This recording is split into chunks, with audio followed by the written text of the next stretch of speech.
Hey everyone, Thordan Smash here, and today we are going to be talking about, well, what they're going to be doing with new game modes in Apex Legends. As we know, we're getting a new collection event on Tuesday, and with it a brand new split as well, but there's even more information that the devs themselves have started to tell us about. And we're also going to go ahead and give out one of the heirlooms in the upcoming Milestone Collection event. All you gotta do is like, comment, subscribe, you guys know the drill, but without further ado, let's jump into today's topic.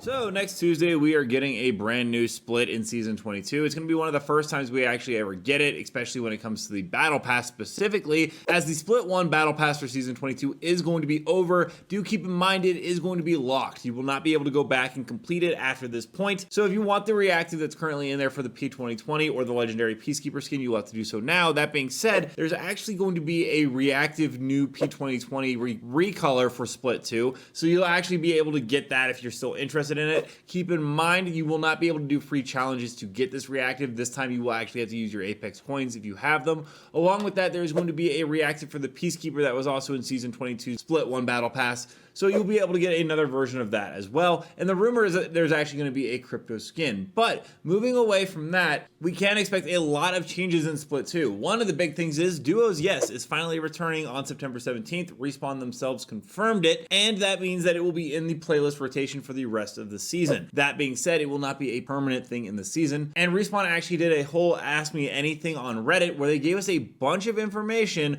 on what's going on with different game modes, new stuff coming to the game, and we're going to go ahead and talk a little bit about that today. One of the big things that I think is going to make a lot of people happy, if you notice that there are some issues with the health bar, specifically when it comes to Bangalore, who can be seen through her smoke, or Mirage, where it actually shows the exact Mirage that's actually being looked at, that's actually a bug along with caustic gas. Josh on the Respawn team said, yes, we are aware of some edge cases where the health bars are not behaving as designed. The intention behind the health bars is not to reveal your position in a situation where you're behind cover in smoke. We're actively working to put out fixes for those situations. So that means that we could actually see a fix, hopefully for Split 2, but at least it is something on their radar. That being said, a lot of people have been frustrated about the battle sense and the health bar, and will it be removed at least in ranked games? And unfortunately, Josh once again did let us know there's no plan to remove battle sense and enemy health bars from any battle royale modes right now. We introduced them to improve the readability of combat in Apex, which we've learned is a problem from player feedback and user research.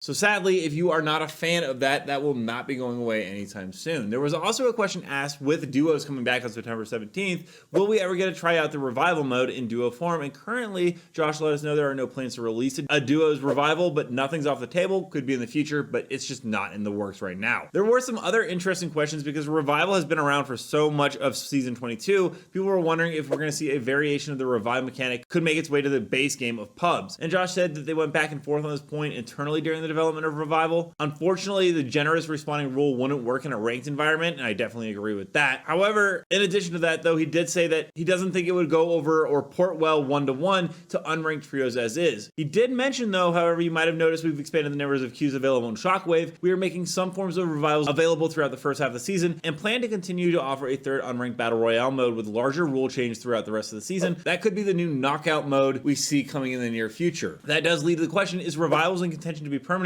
As many people think it is the perfect casual mode right now, and Josh did say they're playing around with how many modes are active at once and have made more modes available in Shockwave than ever before. If there's a consistent positive response to Revivals, then it actually could be considered to be a form of high respawning battle royale on permanent rotation. This is pretty interesting. It does let us know that we are going to be getting new permanent modes in Apex Legends, and most notably that has to do with the kitted BR, or spawning in with weapons that are fully kitted, as that was actually talked about. As it was asked about the implementation of having guns with preset attachments rarities versus having to pick up attachments in the base BR. And Josh said our intent with straight shot Revivals was to test out that very thing. Making a kitted weapons mode of BR isn't as easy as just snapping your fingers. And so basically this confirms what Yora Tsuzuki did leak not too long ago about a fully kitted weapon system that is being worked on coming in, where they remove ground weapon spawns. You can choose your weapon combination at the game start. Your weapons will improve as the ring level increases up to level 4. You can change your weapon combination at designated locations during the game. And due to the devs saying, yeah, that was the whole point of straight shot Revival, we can be looking forward to that big change coming in the very near future. And also, they gave us some really good information. This is just some good hints, tips, and tricks. If you guys didn't know what actually affects the respawn timer in Revivals, they went over every single thing there. There are events that increase the timer, such as being knocked, natural bleed out, manual bleed out by choice, being executed.